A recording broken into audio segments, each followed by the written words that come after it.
ಅರಳುವುದು. ನೀ ನಡೆದರೆ ಲತೆಯು ಬಳುಕುವುದು.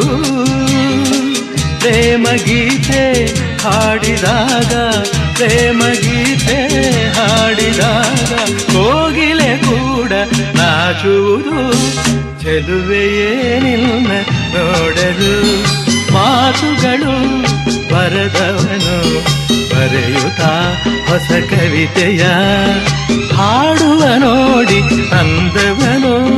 ಚೆಲುವೆಯೇ ನಿನ್ನ ನೋಡಲು